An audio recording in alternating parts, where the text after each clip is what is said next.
지금 이 시간은 요한일서 2장 18절.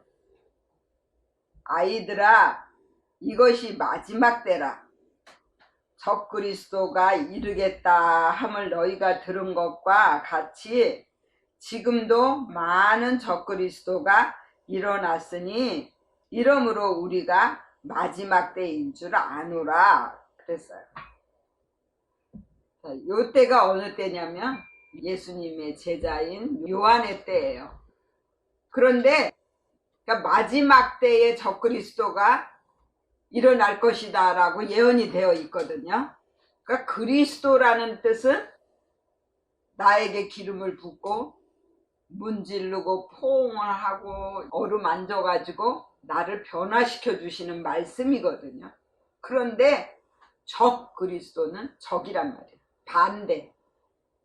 어떻게 하나님 말씀이 나를 바꿀 수가 있어? 우리가 어떻게 변화돼서 하나님처럼 그렇게 사랑을 할 수가 있겠어? 그게 바로 적그리스도. 적그리스도라는 게 별거 아니에요. 반대한다라는 거야. 안 돼. 나 같은 사람 절대 못 바꿀걸요?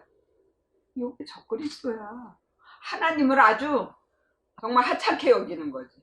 그래서 스가랴서 거길 보면 내 공장이 나와요. 내 공장이 마태, 마가, 누가, 요한이야. 그 말씀 앞으로 가면 말씀이 오셔서 우리를 고쳐주신단 말이야. 바꿔주셔. 그러기 때문에 공장으로 가야 돼. 하나님이 바꾸는 건 아주 쉽게 바꾸시는 거예요. 내가 바꾸려니까 너무 힘들지. 근데 하나님은 너무 잘 알고 계시는 거예요. 그래서 그분한테 계속 맡기는 그 작업을 내가 하는 것이 내가 바뀌어질 수 있는 기회가 되는 거예요. 그러므로 우리가 마지막 때인 줄 아노라. 이 마지막이라는 것도 지구가 멸망하는 걸로 생각하잖아. 근데 그게 아니라 내 육의 욕심이 마지막이란 말이야. 그렇게 되면 내 육의 욕심의 마지막이 왔다고 생각하라는 거예요. 그래서 적그리스도는 내 마음을 바꾸시고 내 생각을 바꿔주시는 그리스도의 말씀을 반대로 자꾸 육신의 복을 주는 하나님, 이런 걸로 가르친다라는 거야. 근데 우리 하나님의 뜻은 무엇이냐면 내 안에 있는 마귀를 내쫓고 우리를 다 하나님의 사람으로 만들면 우리가 다 하나님의 마음을 갖게 되고 하나님의 생각을 갖게 된단 말이에요. 그래서 여섯째 날에 보면 하나님이 우리의 모양과 형상대로 사람을 만들고 이랬거든요. 근데 그 모양과 형상이 뭐냐면 하나님과 같은 생각을 하고 하나님과 같이 비유를 사용할 수 있게 된다라는 거야. 성경은 다 비유로 되어 있는 건데 내가 하나님의 사람이 되면 하나님과 같은 생각을 해. 그리고 이 모든 말씀을 다 비유를 다 사용할 줄 알게 된다라는 거예요. 수수께끼나 비밀스러운 이런 것들이 다 풀려지고 깨달아질 수 있게 되는 거예요. 그런데 인간이기 때문에 절대 우리는 하나님처럼 될 수 없어. 이렇게 자꾸 가르친다라는 거예요. 그것에 끝이 오는 거야. 근데 복음이 나올 때가 되면 그렇게 가르치던 사람들이 이제 망신을 당하게 되고 아래로 내려가게 만드시는 거예요. 그래서 육신의 복을 빌게 만들고 육신의 그 문제를 해결해 주고 하는 것은 다 적그리스도가 하는 거짓 선지자 이런 것. 저희가 우리에게서 나갔으나 우리에게 속하지 아니하였나니 만일 우리에게 속하였다면 우리와 함께 거하였으려니와 저희가 나간 것은 다 우리에게 속하지 아니함을 나타내려 함이니라 그랬어요. 이 제자들은 예수님은 우리의 육을 죽이고 영으로 살게 하시는 말씀이다. 그리스도는 우리를 변화시켜 주시는 말씀이다. 그러니 너희 마음 안에 있는 것들을 다 말씀 앞으로 갖고 와서 그 말씀으로 너희가 바뀌어져야 된다. 이렇게 교육을 받고 훈계를 받고 예수님의 가르침을 받았단 말이에요. 그리고 같이 그것을 다 들었어. 그랬는데 이 적그리스도는 육체로 가르치게 된다라는 거예요. 그래서 복음주의가 아닌 그 율법주의가 돼버렸어요. 그리고 20절에 너희는 거룩하신 자에게서 기름 부음을 받고 모든 것을 아느니라 그랬어요. 그리스도라는 그 뜻 자체가 기름 부음을 받았다라는 뜻이거든요.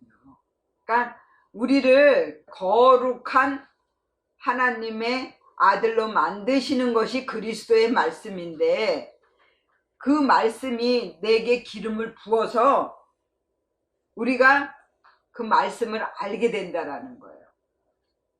그 거룩하신 자에게서 기름 부음을 받았다. 그건 이 성경에 있는 말씀이 다 깨어지는 거예요. 그렇게 되면 이제 내가 하나님의 아들로 인정을 받게 되는 거죠. 그리고 내가 너희에게 쓴 것은 너희가 진리를 알지 못함을 인함이 아니라 너희가 알물 인함이요 또 모든 거짓은 진리에서 나지 않음을 인함이니라 그랬어요. 요한은 영에 대한 것을 다 알고 있는 거예요. 그리고 하나님의 말씀을 다 알고 있는 거예요. 그렇기 때문에 우리에게 이것을 쓴 것은 우리가 이 진리를 알고 있기 때문에 너희가 안 이것을 떠나지 말고 지키라는 거예요. 그 진리에서 떠난 그런 사람들을 보지 말고 이 진리 안에 있으라는 거예요. 그래서 22절을 보면 거짓말하는 자가 누구뇨? 예수께서 그리스도이심을 부인하는 자가 아니뇨?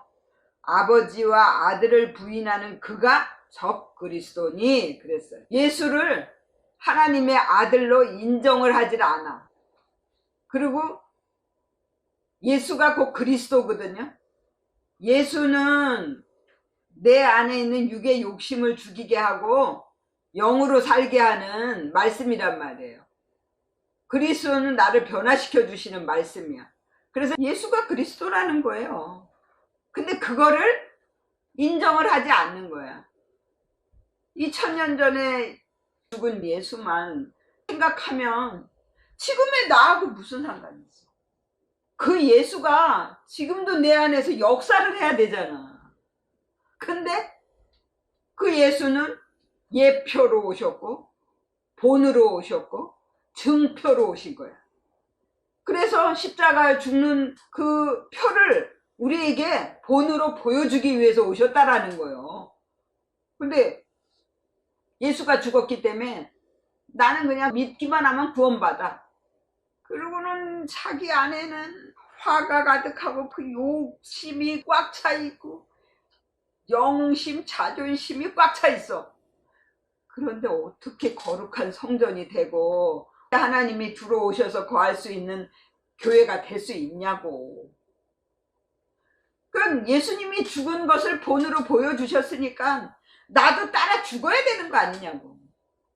그래야 내가 거룩한 하나님의 아들로 만들어지지. 그리고 아들을 부인하는 자에게는 또한 아버지가 없으되 아들을 시인하는 자에게는 아버지도 있느니라 그랬어요. 예수가 하나님의 아들이라는 것을 인정을 하고 그 예수적인 말씀을 내가 받아들이고 그 예수를 내가 믿는 거예요. 그러면은 엄청난 능력이 나타나는 거예요. 왜? 예수님이 하신 것을 나도 할 수 있으니까. 예수님이 내 안에 들어오셔서 나와 함께 하시니까. 그러면은 예수님을 내가 받아들였기 때문에 하나님도 내가 받아들이게 되는 거예요. 그러니까 예수님이 하나님 안에, 우리는 예수님 안에. 하나가 되는 거잖아. 그리고 24절에 너희는 처음부터 들은 것을 너희 안에 거하게 하라. 처음부터 들은 것이 너희 안에 거하면 너희가 아들의 안과 아버지의 안에 거하리라 그랬죠? 그래서 처음에 예수에게 이 교육을 받고 그 예수님을 따라갔던 그 제자들 들었던 그것을 그대로 기억을 하고 그 진리를 떠나지 말고 그 진리 안에 거하라는 거예요. 그러면은 우리가 하나님의 안과 아들의 안에 거하게 된다라는 것입니다. 그리고 25절은 그가 우리에게 약속하신 약속이 이것이니 곧 영원한 생명이니라 그랬어요. 예수가 우리에게 약속하신 말씀이 있어요. 그건 뭐냐? 예수는 우리의 육을 죽이고 영을 살리는 말씀이고 그리스도는 나를 변화시켜 주시는 말씀이라는 거예요. 그거를 내가 믿고 그 말씀을 따르면 내가 하나님의 아들로 변화를 받게 된다라는 거예요. 그래서 여기도 찾아서 보면 다 역전이 들어가요. 그게 헬라어로는 아포거든요. 뜻이 뭐냐면 분리, 출발, 중지, 완성, 역전이라는 뜻이에요. 내가 마귀와 분리가 돼 영적인 복음으로 출발을 하고 그리고는 육적으로 기도하고 했던 것들을 다 중지하고 온전하게 영적인 믿음으로 완성을 이루면 하나님의 아들로 역전이 된다라는 거예요. 마귀는 떠나가고 하나님의 아들로 바뀌어진다라는 거예요. 신분이 바뀌었다라는 거예요. 그래서 이제 우리에게 영원한 생명을 주시는 거예요. 내가 하나님의 아들이 되면 내가 영원한 생명을 얻게 돼요. 이 생명이 뭐냐면 내 영이에요. 하나님이 그 사람을 흙으로 만드시고 코에다가 생기를 넣으셨어. 그래서 생영이 됐다 그래서 살아있는 영이 됐단 말이에요. 그 생기가 뭐냐면 하나님을 찾고자 하는 마음이란 말이에요. 그 하나님을 찾고자 하는 마음이 없어진 사람은 짐승하고 똑같은 거야.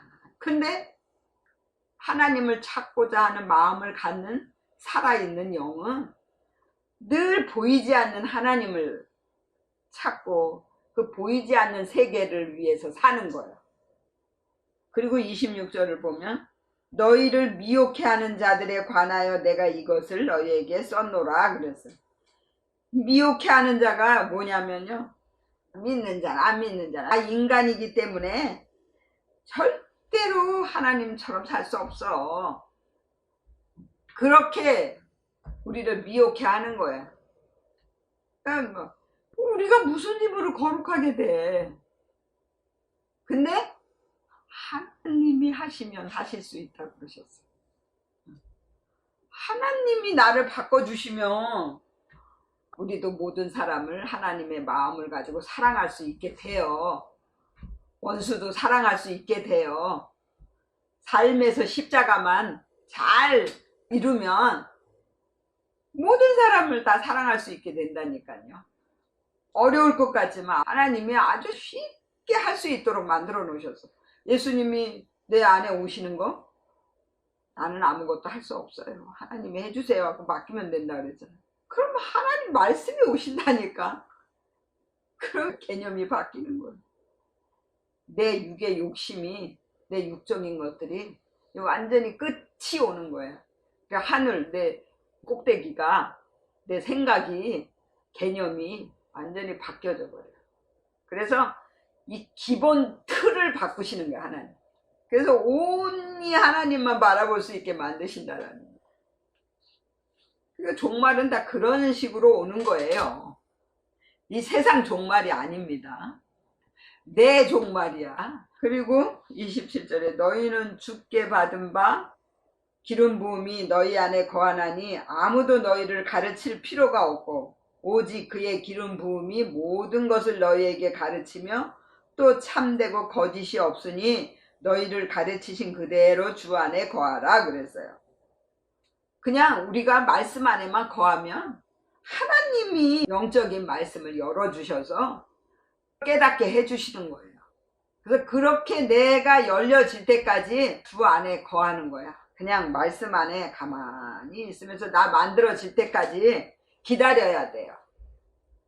그러면 하나님이 우리를 만들어 주십니다. 그리고 28절에 자녀들아 이제 그 안에 거하라. 이는 주께서 나타내신 바 되면 그의 강림하실 때에 우리로 담대함을 얻어 그 앞에서 부끄럽지 않게 하려 함이라. 너희가 그의 의로우신 줄을 알면 의를 행하는 자마다 그에게서 난 줄을 알리라. 그랬어요. 강림하실 때 말씀이 이제 내 위에 오셔서 나와 함께 해주시면 그때 내가 부활의 신앙이 되는 거예요. 그렇게 되면 그때에는 누가 나를 가르칠 필요가 없어. 왜? 하나님의 말씀이 내 안에 들어오셨고 하나님의 영이 내 안에 계시기 때문에 그냥 깨닫게 하시는 거예요. 다. 그러면은 예수님이 의로우셨듯이 우리도 의롭게 된다라는 거예요. 그렇게 되면 우리가 이제 그에게서 난 줄을 알리라. 말씀 안에 내가 거함으로 하나님의 말씀이 나를 이렇게 바꿔 가시는구나 라는 것을 알게 된다라는 것입니다. 오늘은 여기까지 하겠습니다.